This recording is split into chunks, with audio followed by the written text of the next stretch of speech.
Bonjour à tous. Je tiens à remercier encore une fois les organisateurs du GRCI de me permettre de prendre la parole et de participer à cet événement scientifique. Même si je me dis que je suis probablement pas à la bonne session. Ou peut-être que les organisateurs se sont dit, vu ce qu'il prévoit de faire, il a dû perforer, thromboser, état de choc, ECMO, il a dilaté la mitrale, et ce qui justifie que je me retrouve dans cette session. Je n'ai pas de conflit d'intérêt par rapport au thème que je vous présente aujourd'hui. Je vous dirais en introduction que la CIA est la plus fréquente des cardiopathies congénitales. Elle concernerait 56 à 100 cas pour 100 000 naissances. Elle reconnaît trois formes différentes, la CIA ostium primum, la CIA ostium secundum qui est la forme la plus fréquente, la CIA sinus venosus. La fermeture percutanée est destinée à la CIA ostium secundum. 90% de ces CIA se prêtent à cette fermeture et c'est une technique qui a été innovée en 1976.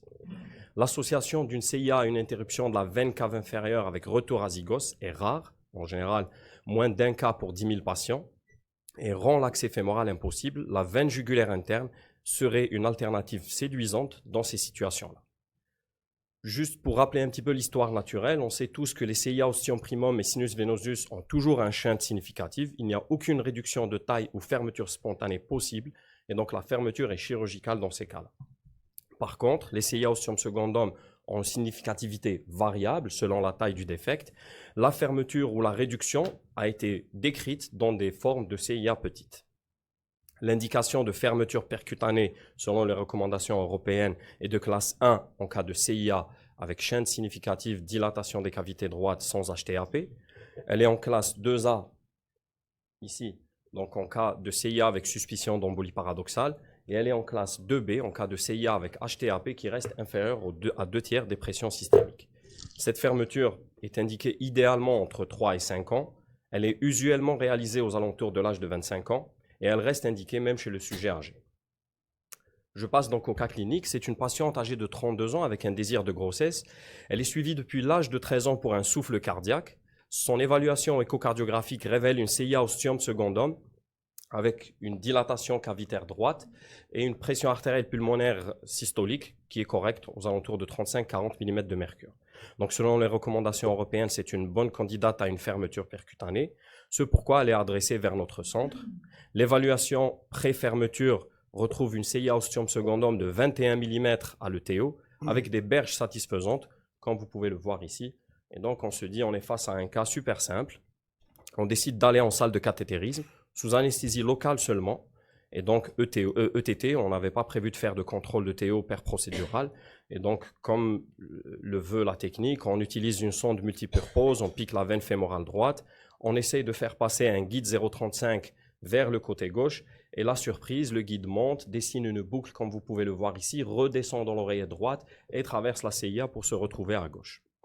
Donc, en fin de compte, on est face à une interruption de la veine cave inférieure avec retour à zygos qui n'a pas été visualisé lors de l'évaluation échographique. Et donc, on peut voir, malgré la qualité des images, une crosse ici. Donc, la veine azygos monte derrière le cœur, dessine une crosse et se jette avec la veine cave supérieure. Clairement, on arrête la procédure à ce niveau-là. On réalise un angioscanner.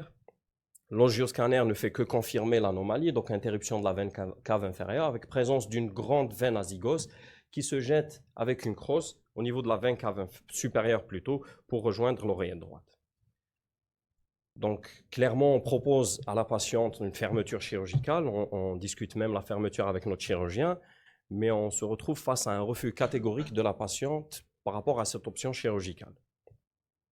On revoit un petit peu la littérature et on retrouve 7 cas décrits d'interruption de la veine cave inférieure où la CIA a été fermée par voie jugulaire.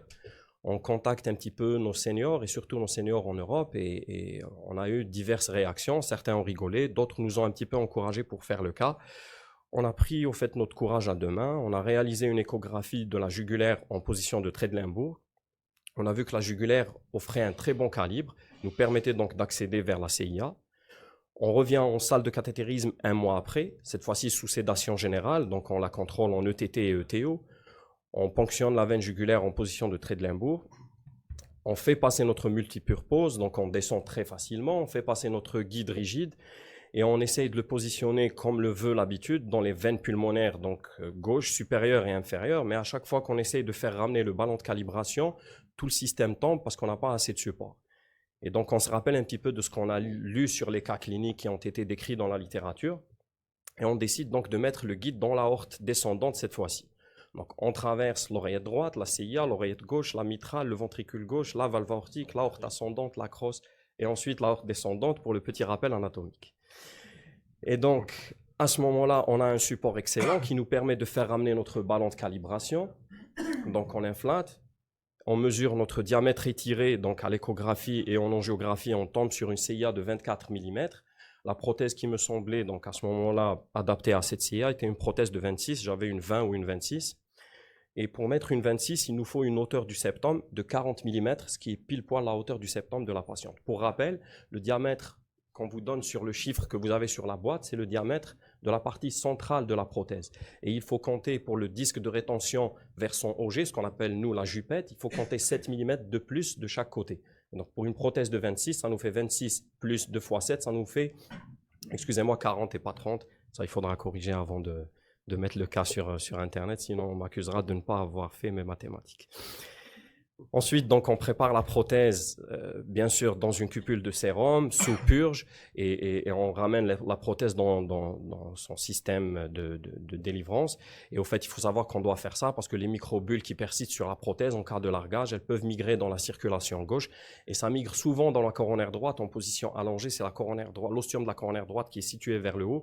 Et pour ceux qui font de la CIA, ça vous explique les cas de sus-décalage que vous avez dans le territoire inférieur qui sont transitoires et qui disparaissent, et que vous pouvez éviter en flushant bien votre prothèse et en la préparant correctement. Donc on prépare, comme vous pouvez le voir, dans une cupule de sérum.